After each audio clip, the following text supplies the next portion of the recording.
Assalamualaikum warahmatullahi wabarakatuh. Video kali ini saya akan menjelaskan tentang proses pembuatan natrium hidroksida atau sodium hidroksida atau soda api atau soda kaustik. Ini natrium hidroksida dalam bentuk butiran berwarna putih, tapi kalau dilarutkan itu akan menjadi seperti larutan bening. Kegunaan natrium hidroksida sendiri ada banyak. Yang pertama bisa untuk membuat sabun, deterjen, bisa untuk pemutihan pada pembuatan bubur kertas maupun kertas, bisa juga untuk pengolah desinfektan atau pembunuh kuman pada pengolahan air, bisa juga untuk membuat antikoagulan pada obat-obatan, bisa untuk di industri tekstil, bisa untuk pemurnian minyak dan gas bumi, bisa juga untuk pengolahan logam aluminium. Nah, bahan bakunya sendiri untuk membuat natrium hidroksida adalah garam atau NaCl, natrium klorida. Nah, garam dengan kadar 98% itu dilarutkan dalam air suling sehingga menghasilkan larutan garam atau kita sebut brine. Nah, kemudian larutan garam ini itu direaksikan ya, menggunakan bantuan energi listrik. Jadi dialiri listrik sehingga senyawa NaCl dan senyawa air itu akan berpisah ya. Proses pemisahan atau penguraian menggunakan energi listrik ini kita sebut dengan proses elektrolisis, sehingga menghasilkan natrium hidroksida dan produk samping gas hidrogen serta gas klorin.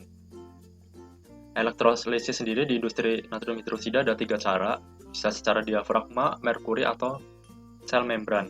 Nah, membran sendiri atau nama lainnya ion exchange membran, itu kalau diartikan membran itu adalah selaput tipis. Ion exchange itu pertukaran ion. Jadi kenapa disebut membran yang bisa menukarkan ion? Karena di sini ini adalah gambaran desain reaktor elektrolisis, yaitu tempat terjadinya reaksi yang bisa sambil mengantarkan arus listrik. Bahan utamanya adalah brine. Ini adalah wadah ya reaktor. Bahan utamanya adalah brine atau larutan garam masuk dari sebelah kiri.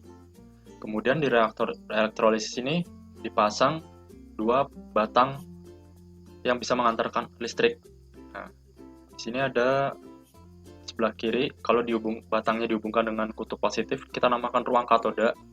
Kemudian sebelah kanan, kalau batangnya dihubungkan dengan arus listrik negatif, itu kita namakan katoda. Jadi ada anoda, ada katoda. Kemudian, ketika brine atau larutan garam NaCl ini dialiri listrik, NaCl-nya akan terurai menjadi ion-ion, yaitu ion Na+, natrium+, dan Cl-. Yang plus itu kita namakan kation, yang min kita namakan anion. Nah, H2O juga ketika dialiri listrik akan terpisah menjadi ion-ion, yaitu ion H+ dan OH-. Kemudian ketika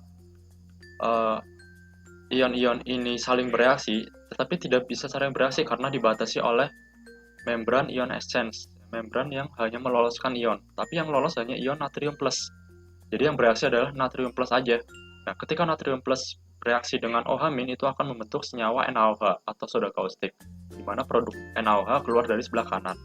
Sedangkan Cl- karena nggak bisa melewati membran ini, dia akan naik ke atas membentuk senyawa gas klorin. Kemudian sebelah kanan, di sini ada ion hidrogen plus. Nah, karena nggak bisa melewati membran juga, dia akan membentuk senyawa gas hidrogen naik ke atas juga. Nah, kemudian untuk proses utamanya, baca diagram alir proses pembuatan natrium hidroksida dari sebelah kiri bawah ya. Solid salt atau garam padatan, bisa dari laut maupun hasil tambang, dilarutkan dulu dalam salt dissolver. Jadi garam dilarutkan dalam air hasil suling, kemudian dimurnikan. Ya, di pemurniannya ada 2 kali.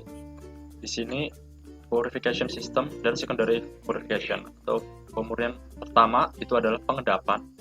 Tujuannya mengendapkan kotoran-kotoran ketika pencampuran larutan garam. Mengedapannya menggunakan tangki sedimentasi, biasanya seperti ini. Kemudian pemurnian kedua itu menggunakan filter press atau penyaringan bertekanan. Kemudian setelah dapatlah larutan brine murni, baru di proses utamanya elektrolisis ion exchange membran ya, yang sudah saya jelaskan tadi seperti ini. Nah, kemudian hasilnya itu NaOH yang kurang murni ya. Hasilnya adalah NaOH yang kadarnya adalah 30-an% ya, atau lebih tepatnya 32%. Nah, untuk menghasilkan NaOH atau natrium hidroksida yang lebih murni itu perlu dipekatkan menggunakan evaporasi, alatnya evaporator atau proses penguapan.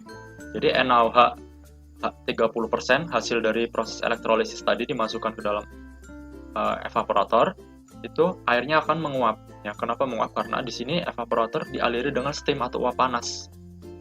Ya, sehingga yang di bawah itu adalah cairan tebal atau lebih kental atau lebih pekat.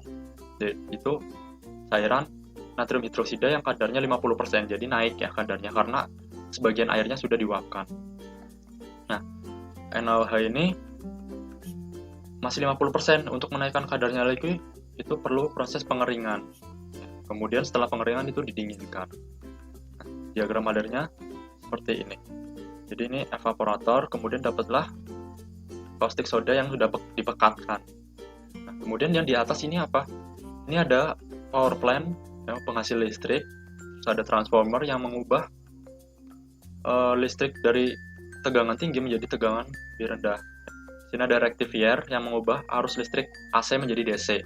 Karena untuk menggunakan prinsip elektrolisis ini menggunakan tegangan yang rendah atau direct current atau arus listrik DC. Nah, selain NaOH, produk samping yang dihasilkan adalah gas klorin dan gas hidrogen. Gas klorin sendiri ini bisa dipakai untuk pembuatan asam klorida, bisa juga untuk membuat polimer plastik PVC, polyvinyl klorida. Sedangkan gas hidrogen sendiri bisa untuk membuat natrium hidroklorid. Nah, natrium hidroklorid ini juga bisa digunakan sebagai desinfektan pada pemurnian air. Nah, inilah proses pembuatan natrium hidroksida. Sekian yang bisa saya sampaikan. Terima kasih atas perhatiannya. Assalamualaikum warahmatullahi wabarakatuh.